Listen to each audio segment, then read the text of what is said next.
I've worked at the Lighthouse Museum on Cape Hatteras for 4 years. It's a small operation. Me, one part-time volunteer named Ruth who does weekends, and a curator out of Raleigh who drives down maybe once a month to check on things. My job is basically janitor, ticket guy, and tour guide rolled into one. I open at 9, close at 5, and in between, I tell tourists the same story about the 1870 tower and the shipwrecks off Diamond Shoals. The building we use isn't the actual lighthouse. It's the old keeper's quarters, redone into a 2-room museum in the 90s. First room is the tower history. Second room is the shipwreck stuff, which is where the logbook lives. The logbook belonged to a man named Josiah, the last keeper before they rotated the position out in 1888. He kept the log from January of 1887 through late November of the same year. The last few entries are what most people come to see. He wrote about a bad November storm, 3 straight days of it, and then he wrote a short entry that just said, "Lantern out, going down to check the beach." That was the last thing anybody has from him. He walked out of the quarters and never came back. No body.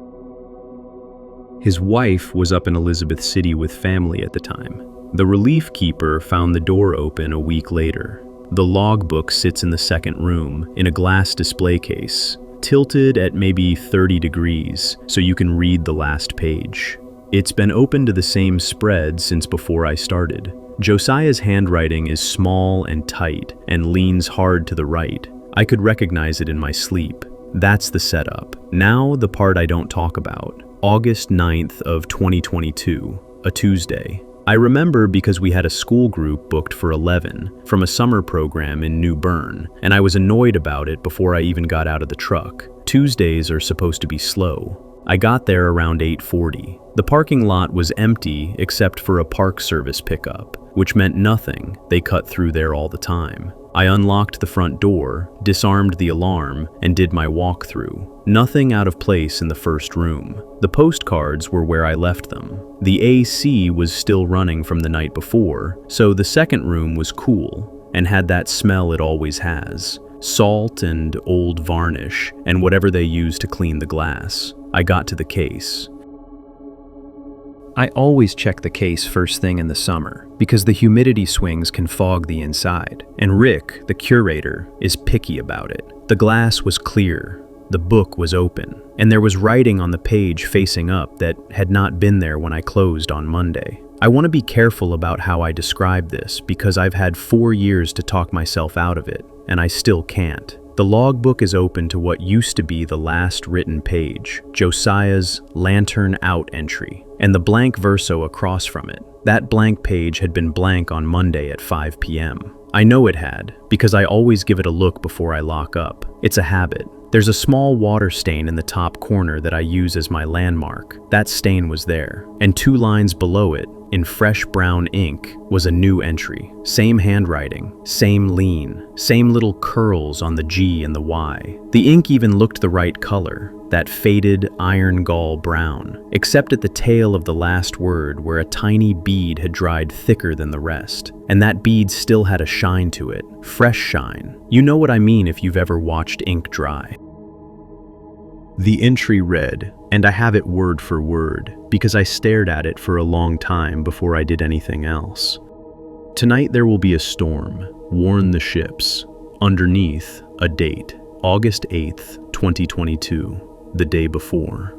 I stood there. I didn't touch anything. I looked at the case lock, which was still locked. I looked at the seal on the back of the case, which was still sealed. I looked at the floor for footprints, glass shavings, anything, and there was nothing. The case is on a plinth bolted to the floor. The plinth is solid oak. You'd need a crowbar and about an hour to get into it without a key, and there are exactly 2 keys, one on my ring and one in a lockbox in Rick's office, 3 hours away. My first thought was that Ruth was messing with me. Ruth is 64 and does not mess with people. My second thought was that a kid on the last tour had somehow, I don't know, slipped something in. But the writing was inside the case, under the glass, and nothing about it looked like a prank. It looked like an old man had sat down at that page and written a sentence. I went outside and stood in the parking lot for a minute. It was already hot. The wind was coming off the water hard enough that I had to hold the door when I opened it again. I remember thinking the sky looked completely normal. Blue, some high cloud, the usual haze you get out there in August. The weather app on my phone said scattered showers after midnight, nothing serious. I went back in. I took a picture of the page with my phone, close up, and then I stood there for probably 10 more minutes trying to decide who to call. If I called Rick and I was wrong, I was going to look like an idiot. If I called Rick and I was right, I did not know what right even meant. I called Rick. He picked up on the third ring and I told him, as flat as I could, that there was a new entry in the Josiah log and I needed him to come down. He was quiet for a second and then he said, "New how?" I said, "New, like somebody wrote in it last night, but it's still in the case and it's his handwriting." He was quiet again. Then he said, "Don't open the case. Don't let anyone near that room. I'll cancel the school group. I'll be there by 2. I said, "Okay." He hung up. I sat at the front desk and rerouted the school group to the visitor center up the road.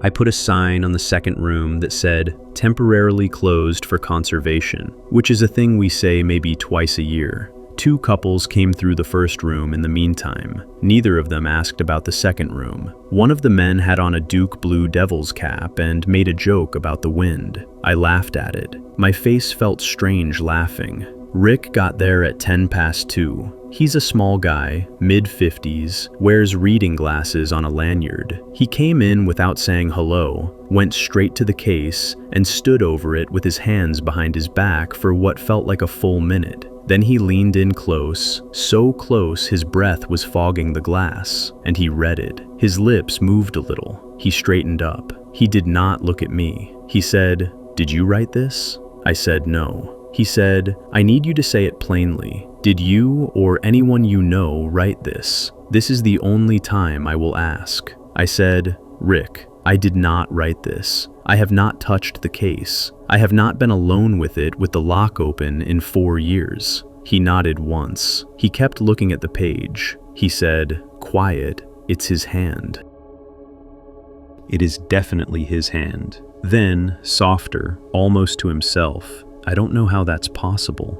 We stood there. I could hear the flag rope tapping the pole outside. Somewhere down the road, a truck was backing up, beeping. Rick took out his phone and photographed the page from 4 different angles. He asked me for the key. I gave him the key. He did not open the case. He just held the key in his hand while he looked. Around 3, he said, "Let's close for the day." I closed. He stayed. When I left, he was on the phone with someone, walking in slow circles in the parking lot, and I could hear him say the word authentic twice. That night, the storm came in around 11:30. It was not a big storm. The National Weather Service had it as a marine warning off the coast, gusts to 40, some lightning offshore. It moved through in about 2 hours. I sat on my porch and watched it and drank a beer I did not want. The rain came in sideways for maybe 20 minutes and then eased off. Down at the harbor, 2 shrimping boats had come in early because a captain there had heard something on the radio and decided not to risk it. I only know that because I asked around later. Nobody died. Nothing was lost. It was a normal small storm on the Outer Banks in August. I don't know what I expected. The next morning, Rick was already at the museum when I pulled in. There was a second vehicle, a white van, and 2 men in polos I didn't recognize were carrying a new case up the walk. They replaced the old one before lunch. The new one is welded, not screwed. The seam runs all the way around. There is no lock on the outside. The book is inside, still open to the same page, but the new entry is gone from view. Rick told me they had photographed it, filed the photograph, and turned that page under so only the original Josiah entry shows. He walked me out to my truck when they were done. He said, "I need you to understand something." He said it slow. "You are not to discuss this with visitors. You are not to discuss it with Ruth. If anyone asks why we changed the case, you tell them it was a humidity issue. That is the answer. That is the only answer." I asked him what he thought had happened. He looked at the tower for a long time. Then he said, "I don't get paid to think about that." He got in his car and drove back to Raleigh. That was 2 years ago. I still work there. Ruth still comes in on weekends, and she has never once asked about the case, which I think means Rick called her too. The book is still under welded glass, still open to Josiah's last known entry about the lantern going out. If you come through on a tour, I will tell you about the November storm of 1887 and how he walked down to the beach and did not come back. I will tell it the way I have always told it. I will not tell you about the page underneath. I will not tell you what he wrote on the 8th of August. And I will not tell you that every morning when I unlock the second room, before I do anything else, I stand at the case for a second and count the lines on that hidden page and make sure the number has not changed. The mall had been dead for 4 years when I took the job walking it at night. My whole task was to make sure nobody stripped out the last of the copper. 12 hours, 3 loops, a punch clock at each end of the concourse, and a dead radio at my hip in case I ever actually needed anyone. The place used to be one of those big anchor malls off 8 Mile, back when Detroit still pretended the suburbs would come shop here. By the time I got hired in April of 2021, most of the storefronts were plywood. The Sears at the north end had a hole in the roof you could see the sky through, and pigeons had colonized the ceiling of the food court. My boss, a tired guy named Rick, who I met exactly once, told me on the phone that the owners were considering options. That's landlord code for, we're waiting for it to burn down for the insurance. First month was nothing. I brought a paperback, a thermos of coffee, and a cheap MP3 player because my phone had no signal past the second set of fire doors. I walked my loops. I ate a sandwich around 2 a.m. under the dead skylight in the central atrium, where the fountain used to be. Sometimes I'd hear something skitter behind a metal grate, and I'd tell myself it was a raccoon, because raccoons is what it always was. Nothing worth calling Rick about. Then May came. I remember the date, May 26th, because I'd checked the moon on my phone before the shift out of boredom. Full moon that night, low and orange over the parking lot when I pulled up in my Civic. Around 1 in the morning, I was up on the mezzanine finishing my second loop. The mezzanine looks straight down into the atrium, this wide open circle with benches around it and a set of frozen escalators on the east side. I stopped because I heard something. Not a noise exactly, more like the air had changed shape, the way a room feels different when someone is in it with you. I looked down. There were people in the atrium. I want to be clear about what I saw, because I've replayed it a lot. It was pitch black down there. The skylights above the atrium had been patched with tarps years ago, and the emergency lights had been ripped out along with everything else worth pennies. But I could make out shapes, a lot of shapes, standing in a rough circle where the fountain used to be, not moving, not making a sound. My first thought was squatters. My second thought was that squatters do not stand in a circle in total silence. Squatters have lighters and phones and arguments. These people had nothing. No glow of a screen, not even a cigarette. I crouched behind the railing and watched for maybe 2 minutes. Nobody moved. I could hear them breathing if I strained, and that was somehow worse than if they'd been chanting. Just 40 sets of lungs, working in the dark, in a mall that had been empty for 4 years. I should have called it in. I know that. I should have gone back to the office, locked the door, and let Rick or the cops figure it out in the morning. Instead, I did the stupidest thing I've done in my adult life, which was go down there. I took the frozen escalator on the west side. The metal treads clicked under my boots, and every step sounded like a bell. Halfway down, I turned on my flashlight. Every single one of them turned toward me at the same time. It was fast and clean, the whole group in one motion, like they'd practiced it for years. 40 faces caught in a beam that only lit up the front row and a little of the second. Older people, younger people, a woman in a yellow raincoat, a man in a tiger's cap, a kid who couldn't have been more than 17. Regular faces. That was the part I couldn't shake later. They looked like people you'd see at a Meijer on a Tuesday. Nobody spoke. Nobody moved after that first turn. They just looked at me. I stood on the escalator for a long time. My hand was shaking hard enough that the beam wobbled across their chests. I tried to say something official sounding, like, "This is private property." But my mouth was so dry, the words came out as a croak. Then one of them, a woman near the front, older, gray hair pulled back, said something. Her voice was so quiet I had to lean forward to catch it. "Turn off the light, please." That was it. No threat, no explanation. She didn't sound angry. She sounded tired, the way my mom sounded when she was asking me for the 10th time to take the trash out. I didn't turn it off. I want to say I stood my ground because I was brave. Honestly, I think my hand had locked up on the flashlight and I couldn't have shut it off if I'd tried. I kept the beam on them, and I waited. What happened was they started to leave. Not all at once.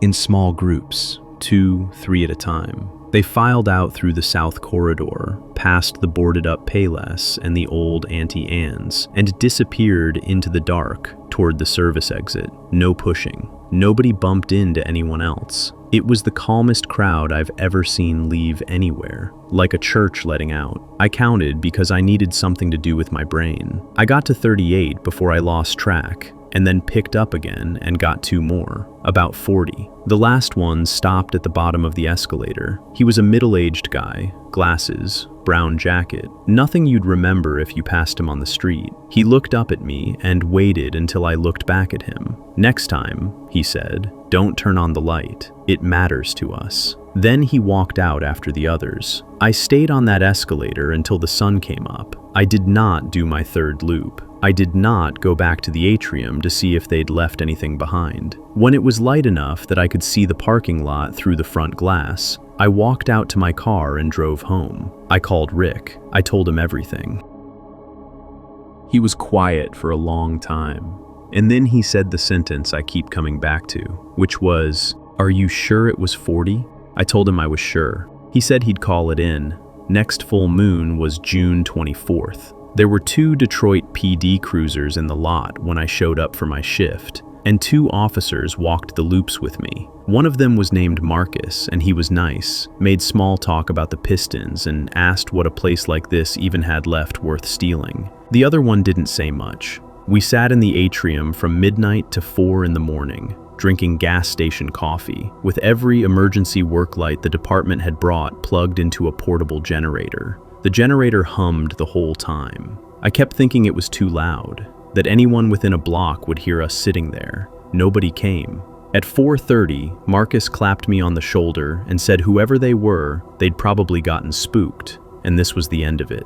He gave me his card. I thanked him. They packed up the lights. 3rd month, July 23rd. I was alone again. Rick had called and said the department wasn't going to send anyone out for a second stakeout unless I saw something first. I hadn't been sleeping right the whole month. Every noise in my apartment sounded like a metal grate rattling somewhere in a dark corridor. I lost weight. My girlfriend asked me twice if something had happened at work, and I couldn't tell her because I didn't know how to say it out loud. I was on the mezzanine at 1 a.m. and I felt that shift in the air again. That thing where a room stops being empty. I looked down. They were back. Same spot, same silence. I couldn't count from up there, but it looked like the same crowd. I turned my flashlight off before I even thought about it. I pressed myself against the railing and I sat down on the tile and I listened. For maybe an hour, all I heard was breathing. Then, at some point I couldn't pin down, a single voice started talking. Low, even, no rise and fall. I couldn't make out the words. It wasn't English, or if it was so soft the consonants got lost before they reached the mezzanine. It went on for maybe 10 minutes, then it stopped. Then I heard them leaving, the same way as before, small groups, no rush, out through the south corridor. I did not go down to look. I did not turn on the light. I sat on that mezzanine floor until the sun came up for the 2nd time in my life. I wrote my resignation on a legal pad in the security office before I left. I put it under Rick's door with the keys. I did not go back for my thermos, or my paperback, or my MP3 player. If someone found them in there, they can keep them. I've had 2 years to think about who those people were. Grief group, or a cult, or some old employee ritual from before the mall closed. I don't know. I don't want to know. Whatever it was It was theirs, and the guy in the brown jacket had told me plainly that the light was the problem. The part that bothers me is that they were polite. They asked, they waited, they left when I wouldn't listen, and they came back the second I was alone again, like they'd known I would be. I still live in Detroit. I drive past that mall sometimes on the way to my mom's. The parking lot is empty every time. I've never once seen a car in it, not during the day, not at night, but I don't drive past it on a full moon. I almost didn't send the photos. That's the part that still gets me. Not what was on them, but that I sat at my kitchen table for about 40 minutes with the memory card in the reader, refreshing the folder and pretending I hadn't already made up my mind. Back up. May 2020. Everyone was locked down. The parish was quiet in a way you could feel in your teeth, and I'd been driving out to a stretch of the Atchafalaya twice a week to shoot birds. I'd been doing wildlife photography semi-professionally for about 6 years, but that spring it was the only reason I left the house. Herons mostly, roseate spoonbills if I was lucky. There's a boardwalk that runs through the cypress on the north side of the basin, and if you get there before the sun clears the tree line, the mist off the water does something to the light that you can't fake in post. I had a Canon body with a 600mm on it. That lens is a monster. It's the size of a thermos and it costs more than my car, and I mention it only because it's important that you understand what it lets you see. At 300 meters, I can count the barbs on a heron's crest feather. I can read a boat's registration numbers from across open water.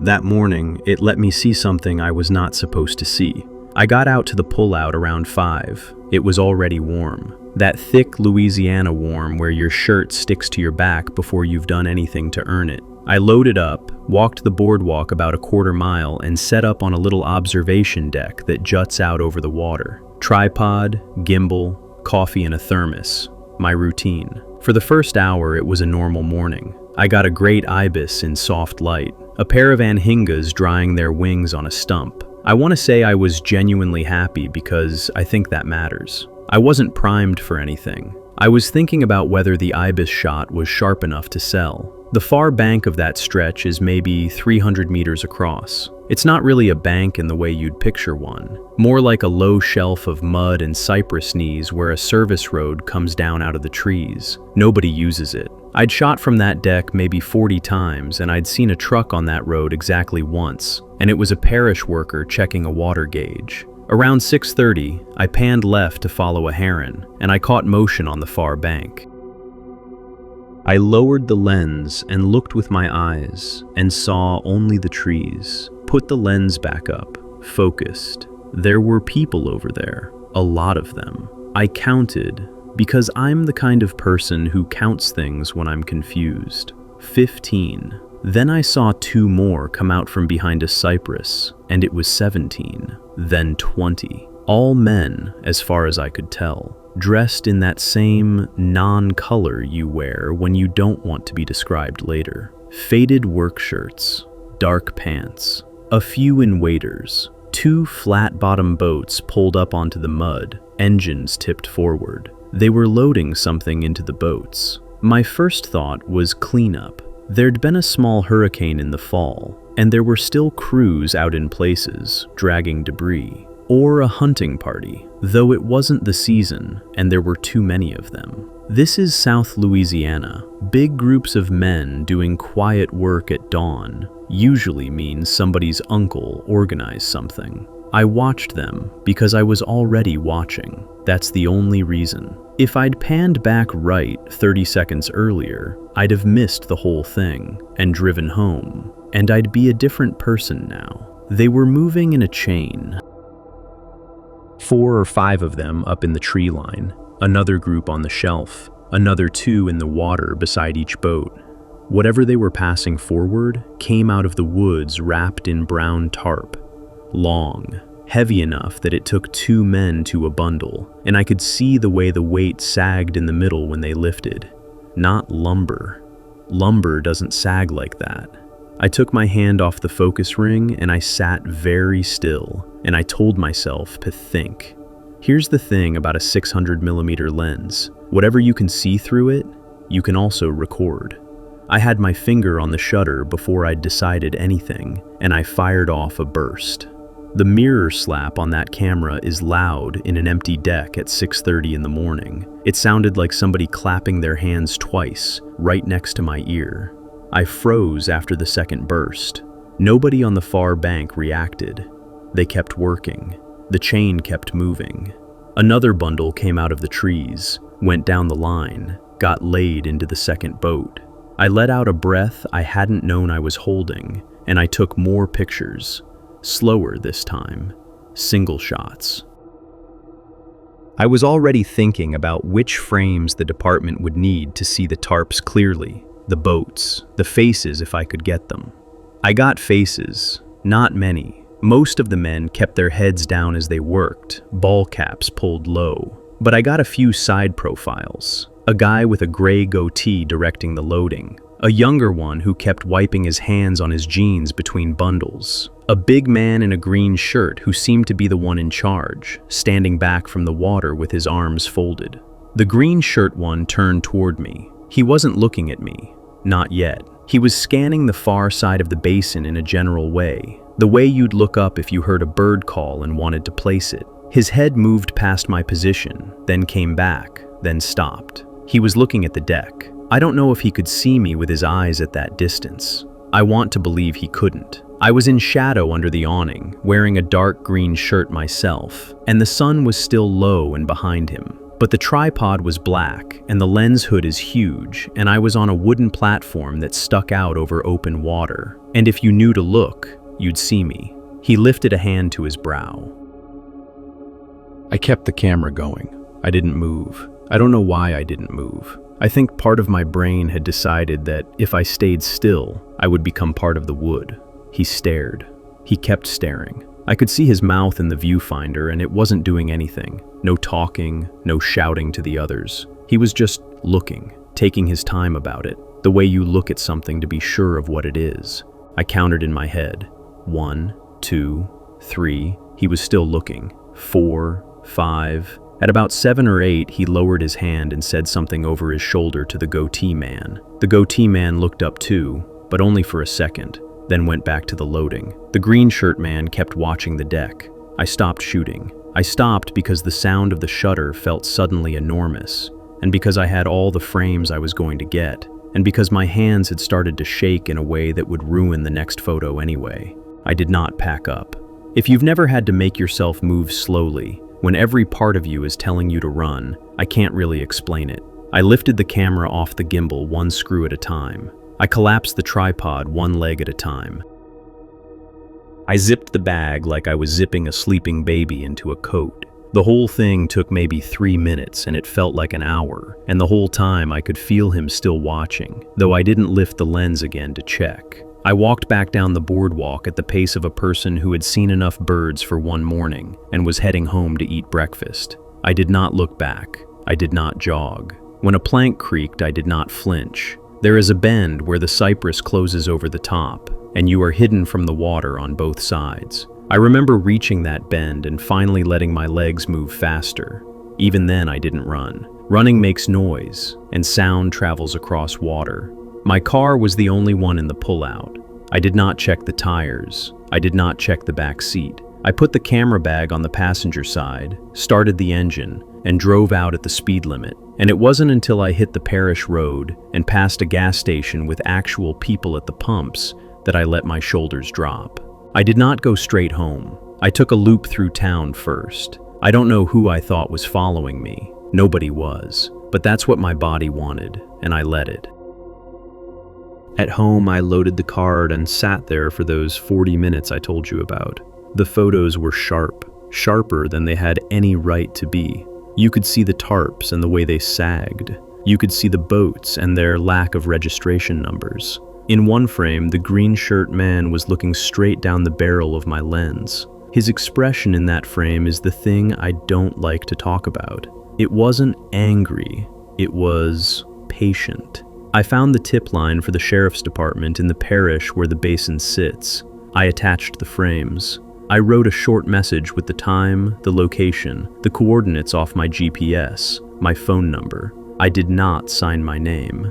I sent it and I closed the laptop, and I sat on the kitchen floor for a while. A deputy called me back that afternoon. He was polite in that specific way rural deputies are when they are already taking you seriously and don't want you to know yet. He asked if I could send the original files. He asked if I had told anyone else. He asked me to please not go back out to that location for a while. 4 days later, there was a short item in the local paper about a law enforcement action in the basin. State agencies, federal assistance, no arrests announced. The wording was careful. The paper never printed what was in the boats. The deputy called me one more time, a week after that, to thank me. He said the photos had been what they needed. He said the timing had been what they needed. He did not tell me what it was, and I did not ask, and I have not asked since. I still shoot birds. I still get up before dawn. There are half a dozen good spots along the basin, and I use the other 5. That deck is still there, as far as I know. The boardwalk out to it is still open. I just take the fork to the right now, and I don't look across the water when I pass the bend.